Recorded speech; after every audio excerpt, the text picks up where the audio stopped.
Everybody's excited, but not in a good way.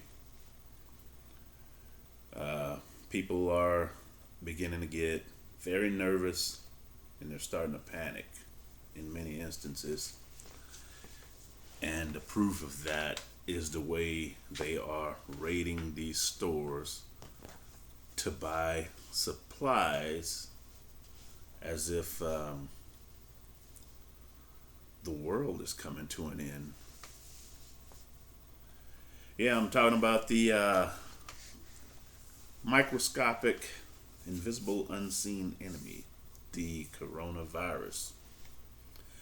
That's got everybody in a hoopla. Um, Here where I live, well, you already know about the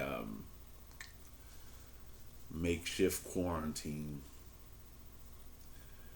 They want people to not travel or gather in groups of more than 9 people. They've even said restaurants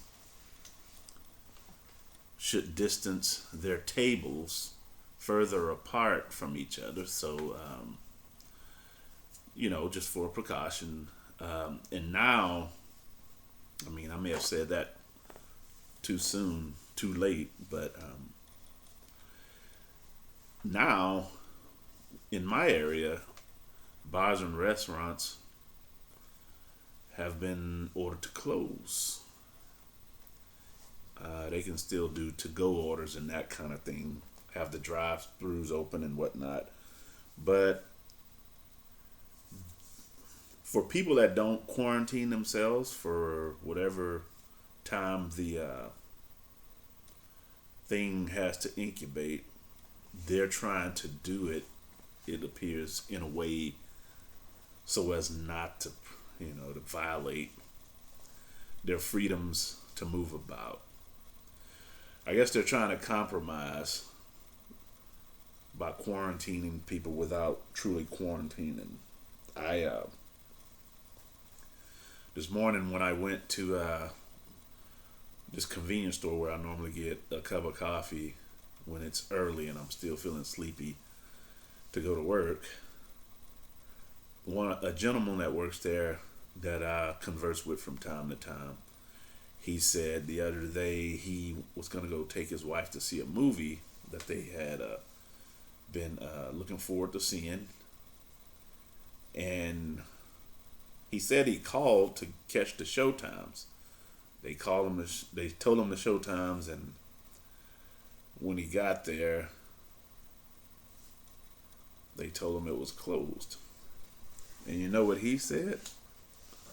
He said, "I thought this was America."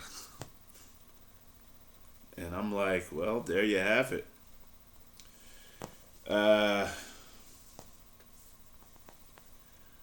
But really gets me, I mean, people are going to panic.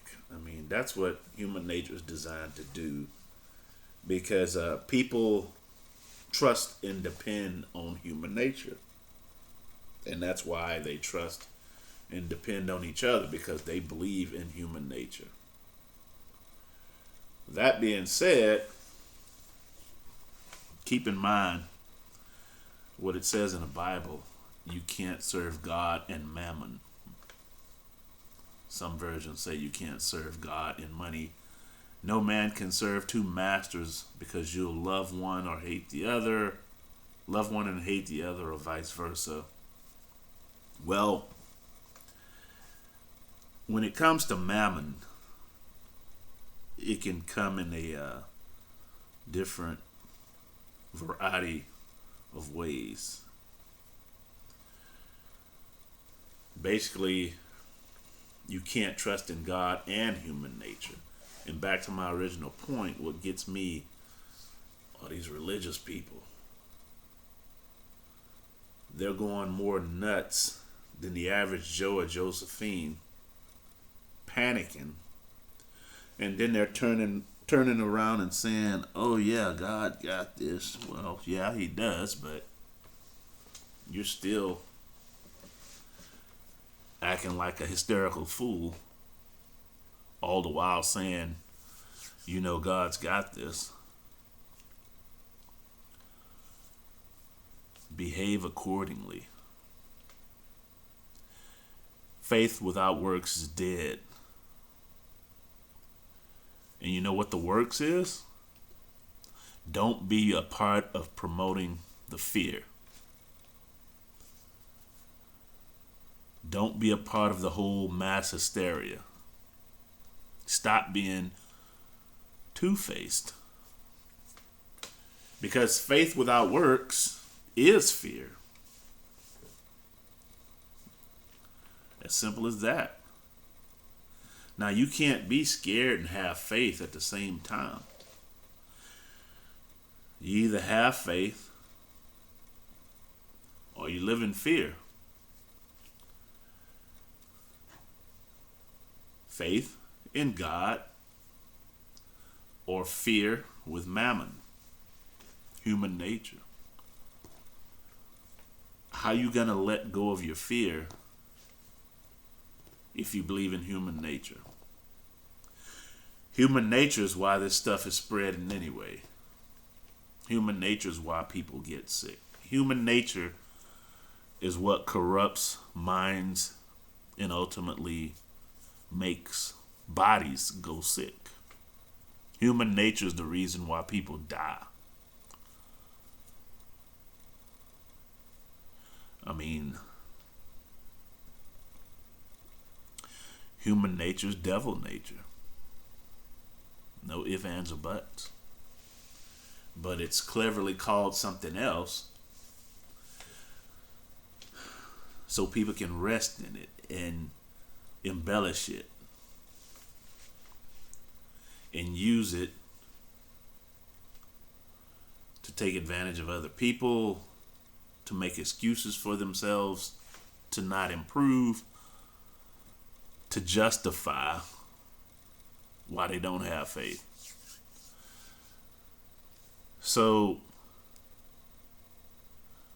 you religious people really need to step up to the plate, because you talk about trusting in God and having faith in your Lord and Savior Jesus Christ. But you join these paranoid mobs and raid these stores for whatever supplies you think you can rummage. And it's completely unnecessary. You're completely blind spiritually to see that it's not necessary to do that. I mean, I'm not religious. And I know that I'm preaching to the choir, because the one thing religious people will not do is step up to the plate and practice what they preach. That's something that, as a whole, they won't do. I know that sounds like a generalization, and it really is, because the majority, the overwhelmingly vast majority, won't. They won't demonstrate faith. Rare is the individual with a religious mind that'll be willing to step up to the plate, have some courage, and demonstrate faith.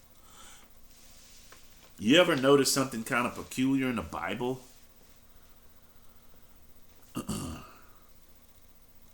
You notice, like, in certain instances and, the different stories, the masses are always on board. They're always on God's team. But ultimately, there's only one person, whether it be a deliverer, a king, or a Messiah. There's always just one person that always consistently steps up to the plate, whereas the masses don't.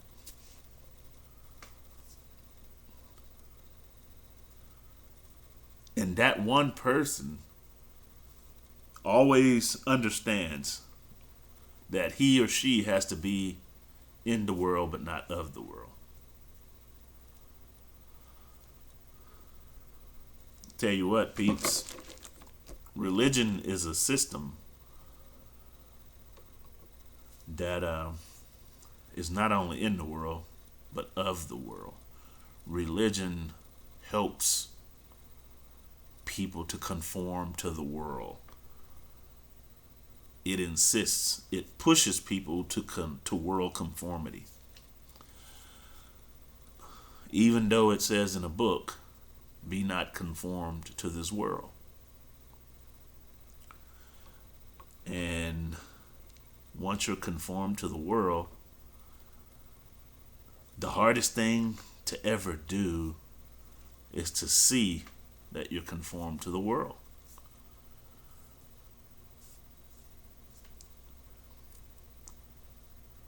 Religion is world conformity. And that's why even all the religious folk are scared, even more so than non-religious folk. But anyway, be that one person that decides not to conform to this world if you're religious. Be that deliverer, be that savior or that Messiah. Be an example of faith by dispensing with mentalities and acts of fear.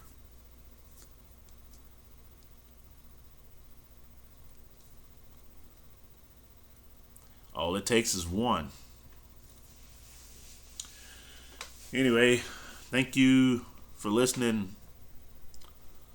This is Dario Thomas and the Spiritology Television Network.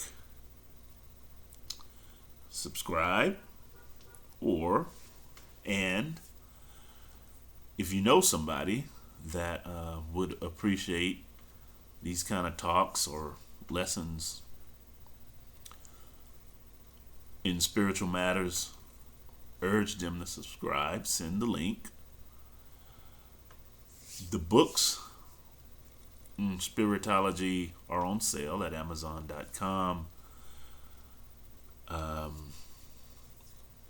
The channel is on YouTube. Thank you very much for listening, and God bless.